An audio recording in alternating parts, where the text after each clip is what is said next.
Assalamualaikum warahmatullahi wabarakatuh.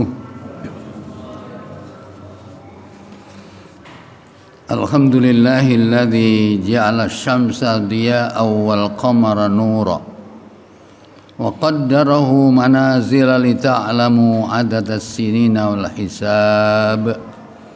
Ma khalaqallahu dzalika illa bil haqq yufassilul ayati liqaumin ya'lamun. Inna fi ikhtilafil laili wan nahari wa ma khalaqallahu bis samawati wa ardh la ayatin liqaumin yattaqun. Asyhadu an la ilaha illallah wahdahu la syarika lah wa asyhadu anna Muhammadan abduhu wa rasuluhu. Allahumma salli wa sallim ala Muhammad wa ala alihi wa ashabihi wa man tabi'ahum bi ihsan ila yaumiddin. Amma ba'du. Ayyuhal muslimun, ma'asyiral muslimun rahimakumullah. Usikum wa iyyaya bittaqwallah faqad fazal muttaqun. Liqaulihi ta'ala fi kitabihil karim wa huwa asdaqul qailin. A'udzu billahi as-sami'il 'alim minasy syaithanir rajim min hamzi wa nafthihi. Ya ayyuhalladzina amanu taqullaha haqqa tuqatih wa la tamutunna illa wa antum muslimun. Wa qala fi suratin akhar fastamsik billadzi uhiya ilaika innaka ala siratin mustaqim wa innahu ladzikrun laka wa liqaumika fasawfa tusalun. Hadirin jamaah salat kusufus samsi yang dirahmati Allah Subhanahu wa taala. Alhamdulillah, marilah kita senantiasa bersyukur kehadiran Allah Subhanahu wa taala atas rahmat yang telah diberikan Allah kepada kita semua berupa Islam ini, sehingga dengan bersyukur kepada Allah, dan ini adalah merupakan kewajiban kita sebagai orang yang beriman, agar nikmat-nikmat yang diberikan oleh Allah sejak kita lahir, bahkan sebelum lahir sampai saat ini, jangankan 1 menit, setengah menit pun nikmat Allah tidak pernah kurang. Karena itu kewajiban kita adalah mensyukuri. Syukur berulang kali disampaikan dalam berbagai kesempatan. Syukur itu artinya sarfun ni'mati ala wifqi iradatil mun'im, menggunakan nikmat sesuai dengan keinginan sang pemberi. Kalau kita paham bahwa syukur itu adalah menggunakan nikmat sesuai dengan keinginan sang pemberi, kita akan tanya, apa sebenarnya keinginan sang pemberi? Keinginan sang pemberi tidak lain adalah Allah Subhanahu wa taala. Dengan cara apa? Menurunkan Al-Quran. Jadi Quran itu maunya Allah, ya, itu maunya Allah yang dituangkan dalam bentuk undang-undang, petunjuk, rahmat, kasih sayang. Ini adalah untuk keselamatan manusia di dunia maupun di akhirat. Sehingga orang yang bersyukur itu jumlahnya sedikit. Karena kalau kita lihat surat Saba, itu dinyatakan oleh Allah pada ayat 13, wa qalilum min ibadiyas syakur. Sedikit sekali hambaku yang bersyukur. Karena bersyukur di Indonesia ini pada umumnya itu hanya sekedar lesan. Ya memang betul, bersyukur itu adalah gunakan nikmat sesuai dengan keinginan sang pemberi. Artinya apa? Kalau kita diberikan nikmat oleh Allah, apapun nikmat yang kita berikan, ikutkan petunjuk Al-Quran. Jadi orang yang bersyukur adalah orang yang hidup yang Qurani. Itulah sebenarnya, sehingga jumlahnya sedikit. Kalau sekolah syahadat, sholat, poso, zakat, haji, tidak ada jaminan untuk selamat, ya. Karena terutama dalam sholat gerhana ini, memang sholat gerhana ini memang pernah terjadi zaman Rasulullah SAW. Sebagaimana hadis dari Mughirah bin Syu'bah, Mughirah bin Syu'bah mengatakan, ingkasafati samsu ala ahdi Rasulillah Sallallahu Alaihi Wasallam. Telah terjadi gerhana matahari pada zaman Rasulullah Sallallahu Alaihi Wasallam. Yauma mata Ibrahim, pada saat putra Rasulullah SAW namanya Ibrahim wafat. Faqalan nas, sahabat-sahabat mengatakan, ingkasafati samsu limauti Ibrahim. Oh, ini terjadi gerhana matahari. Karena apa? Wafatnya putra Rasulullah SAW namanya Ibrahim. Langsung Rasulullah menyambut ucapan-ucapan sahabat dengan mengatakan, apa kata Rasulullah SAW? Inna syamsa wal qamara ayatan min ayatillah. Sesungguhnya matahari dan bulan dua tanda di antara tanda-tanda kekuasaan Allah. La yang kasifan li mauti ahadin, bukanlah terjadi gerhana karena matinya seseorang awwala li hayati, atau gerhana matahari terjadi karena kelahiran seseorang, bukan. Fa idza ra'aitumuhuma, kalau kalian menyaksikan terjadi gerhana, baik gerhana matahari yang disebut khusufus samsi atau gerhana bulan yang disebut khusuful qamar, fad'ullah, berdoalah kepada Allah, wasallu, dan sholatlah, hatta tangkasihwa, sehingga gerhana selesai. Ini adalah menunjukkan kekuasaan Allah, tidak ada keyakinan yang lain. Karena dalam kehidupan masyarakat tahun 65 mungkin ada keyakinan, wah ini ada lentang kemukus, ada begini. Itu salah, keyakinan yang sesat. Jadi kalau ada terjadi gerhana, ini Allah menunjukkan kekuasaannya kepada manusia. Supaya apa?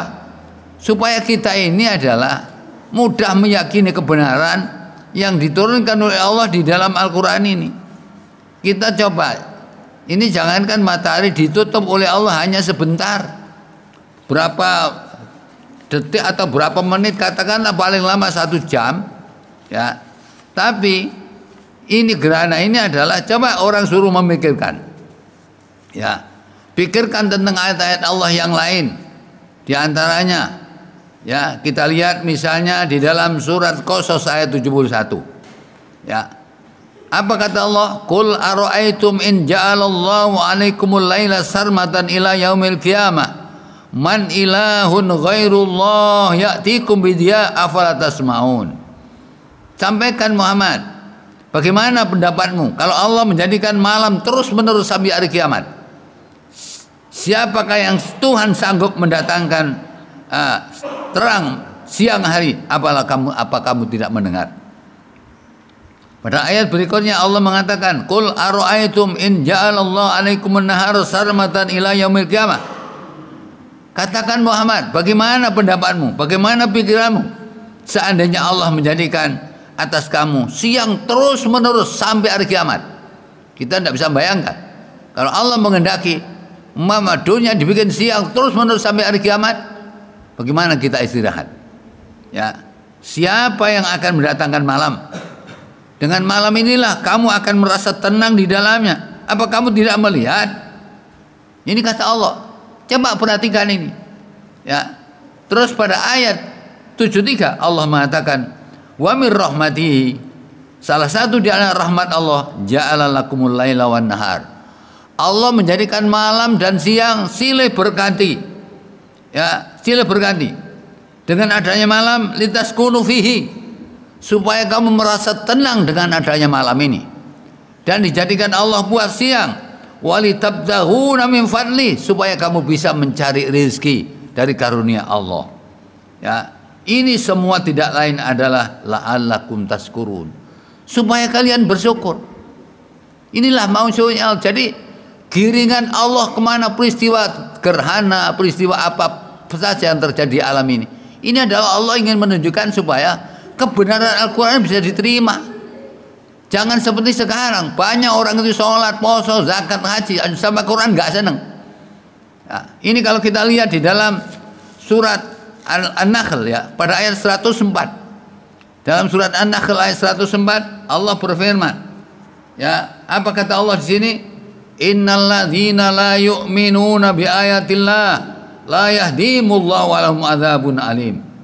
Orang-orang yang tidak percaya ayat Allah, tidak usah banyak ayat, satu ayat saja tidak percaya dengan ayat Allah ini. Apa kata Allah? La yahdihimullahu, Allah tidak akan memberikan hidayah kepadanya, dan bagi mereka adalah adzabun alim, siksa yang pedih. Walaupun dia sholat, walaupun dia puasa, walaupun dia zakat, walaupun dia haji, tapi nggak percaya ayat, ini adalah satu penghinaan terhadap Allah Subhanahu wa taala. Oleh karena itu terjadi gerhana ini sebenarnya adalah Allah mengingatkan.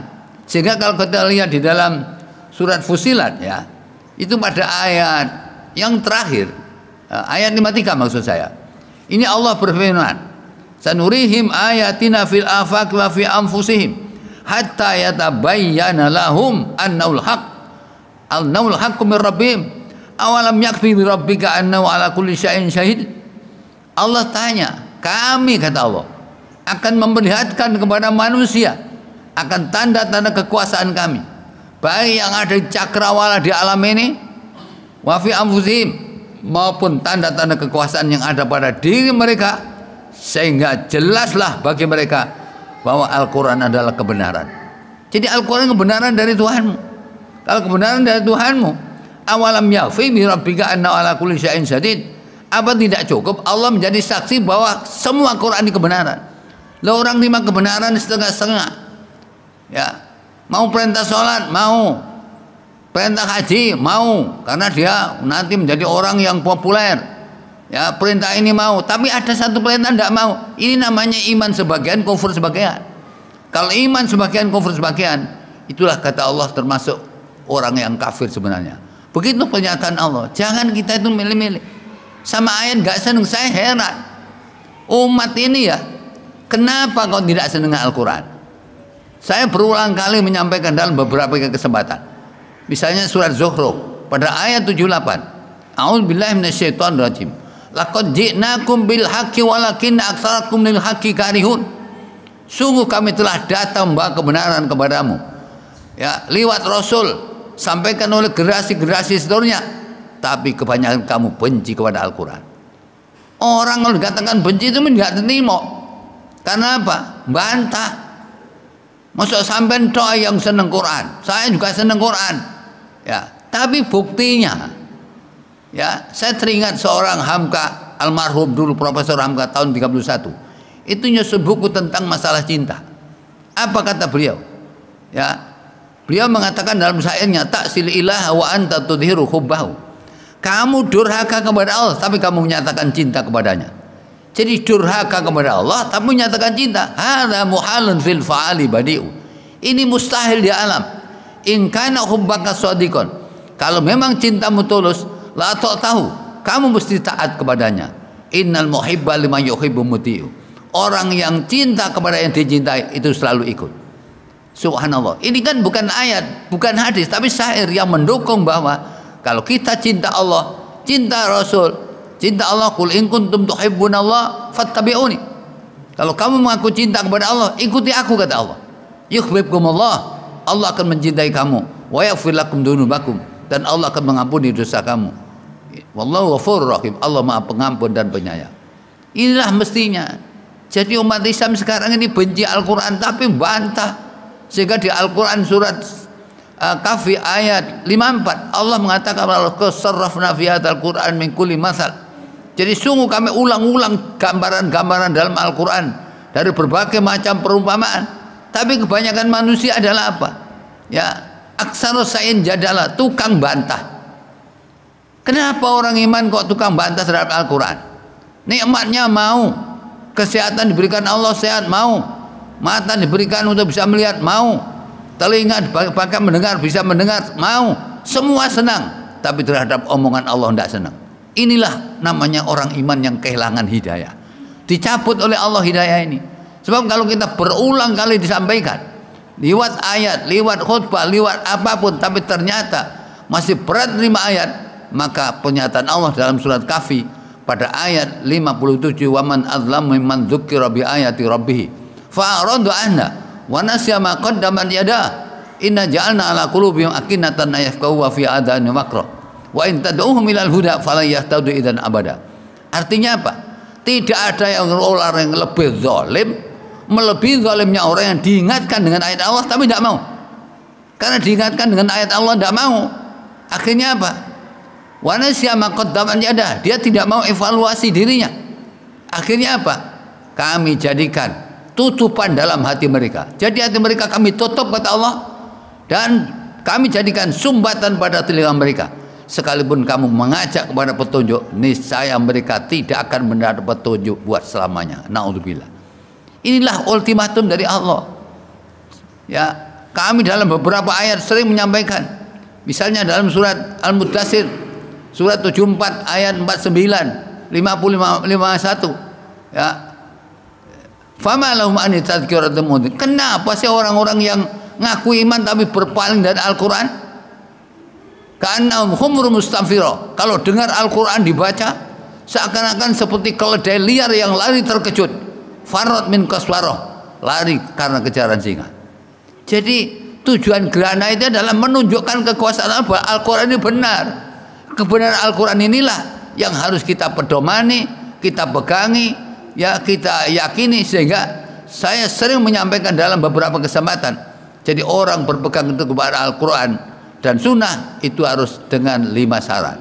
Syarat pertama, yakin kebenaran Al-Quran, surat 6 ayat 92. Yang kedua, faham Al-Quran, ya, surat An-Nisa ayat 82, harus paham. Kalau orang tidak paham tidak ada artinya. Sebab kalau orang tidak paham terhadap Al-Quran, dia membunyikan saja, ya, tidak memahami artinya, maka ini sesungguhnya mereka itu dinyatakan oleh Rasulullah SAW keluar dari agama.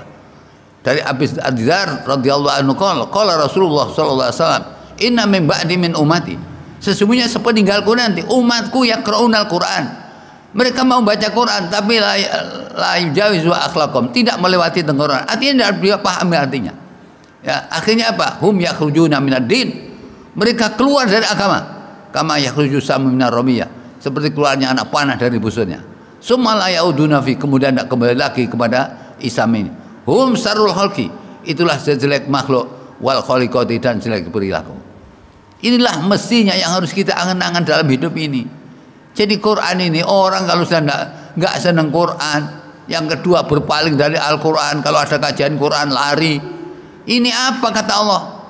Rasulullah SAW dalam Al-Quran sebutkan di dalam surat Furqan pada ayat 30. Wa qala Rasul, ya Rabbi inna qaumi ittakhadhu hadzal Qur'ana mahjura.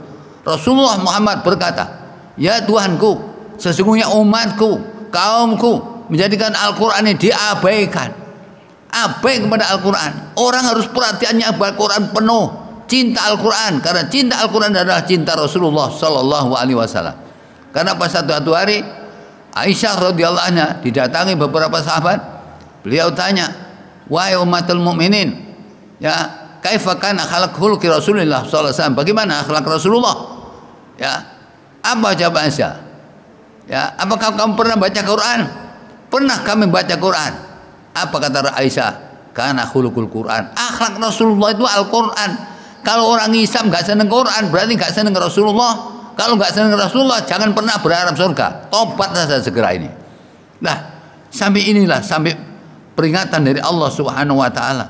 Ya, sehingga terjadi gerhana apapun yang terjadi di alam ini adalah Allah menunjukkan bukti kebenaran Al-Quran yang mereka harus menjadi pegangan hidup dalam kehidupan ini.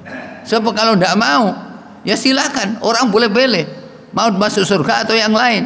Sebab kalau orang masuk surga, mesti mereka merindukan, mencintai Al-Quran. Kalau cinta Al-Quran, di mana ada Quran dibaca? Dalam surat Al-Araf ayat 204, wa idza quri'al Qur'anu fastami'u lahu wa ansitu la'allakum turhamun. Apabila dibacakan Al-Quran, diterjemahkan artinya, diberikan maksudnya, dengarkan baik-baik, perhatikan supaya kamu mendapat rahmat dari Allah Subhanahu Wa Taala. Lah, jadi inti salat gerhana ini adalah tidak lain adalah di samping mendekatkan diri kepada Allah, lebih dari itu adalah supaya orang-orang beriman ini yakin kebenaran Al-Quran. Dengan yakin kebenaran Al-Quran menjadi semboyan dia, Allahu wayatuna, ridho Allah tujuan hidup kami, Ar-Rasulu qudwatuna, Rasul teladan kami, Al-Qur'anu dusturuna, Al-Quran adalah undang-undang hidup kami, wal jihadu sabiluna, jihad adalah jalan hidup kami, al-mautu fisabilillah asma amanina, mati saya di jalan Allah adalah yang tertinggi dari cita-cita kami. Inilah mestinya prinsip orang yang beriman yang ingin mendambakan surga nanti. Oleh karena itu, melalui mimbar ini, khutbah khusufus samsi ini, Al-Quran mengingatkan kepada kita, mari kembali kepada Allah, bertobatlah sebelum nanti lawang tobat tertutup oleh Allah, kita tidak akan mendapatkan keselamatan nanti. Inilah khutbah yang bisa saya sampaikan kepada kita semua di dalam rangka mendekatkan diri kepada Allah dan mengingatkan kita supaya kita mencintai Al-Quran. Dan dalam kehidupan kita harus tahu Allahumma arhamna bil Quran. Mudah-mudahan Allah Subhanahu Wa Taala merahmati kita dengan Al-Quran. Dan mari kita tutup dengan doa. Ya Allah Subhanahu Wa Taala, Allahumma salli wa sallim wa barik ala Muhammad wa ala ali Muhammad, alhamdulillahirabbil alamin, hamdan yuafi ni'amahu wa yukafi'u mazida. Rabbana walakal hamdu kama yanbaghi li jalali wajhika wa 'azimi sultanik. Rabbana zalamna anfusana wa illam taghfir lana wa tarhamna lanakunanna minal khasirin. Ya Allah, ampunilah dosa kami, dosa kedua orang tua kami, dosa mukminin dan mukminat yang hidup bersama-sama kami, maupun mereka yang telah mendahului kami dalam beriman. Ya Allah, jadikanlah kami, anak cucu kami, orang-orang yang selalu mencintai Al-Quran, hidup bersama Al-Quran, hidup selalu di dalam mengikuti petunjuk Al-Quran. Ya Allah, jadikan Al-Quran di dunia sebagai teman dekat kami. Jadikan Al-Quran di dunia sebagai di alam kubur yang bisa menenteramkan hati kami. Jadikan Al-Quran di hari kiamat sebagai pembela dan penolong kami. Jadikan Al-Quran tentang terhadap neraka menjadi perisai benteng dari api neraka. Dan jadikan Al-Quran di dalam surat Al-Mustaqim untuk menjadi cahaya yang bisa menerangi. Dan jadikan Quran di dalam surga sebagai kehidupan teman kami di dalamnya. Mudah-mudahan Allah Subhanahu wa taala menjadikan kita semua orang yang selalu Islam dengan penuh. Ya ayyuhalladzina amanu dkhulu fis silmi kafah wa la tattabi'u khutuwati syaitan. Wahai orang yang beriman, ya, masuklah ke dalam Islam secara totalitas, jangan mengikuti langkah setan, sesungguhnya setan adalah musuhmu yang jelas. Demikianlah khutbah salat kusufus samsi yang bisa saya sampaikan. Mudah-mudahan ini bermanfaat untuk kita semua. Aku qouli hadza wa astaghfirullah li wa lakum.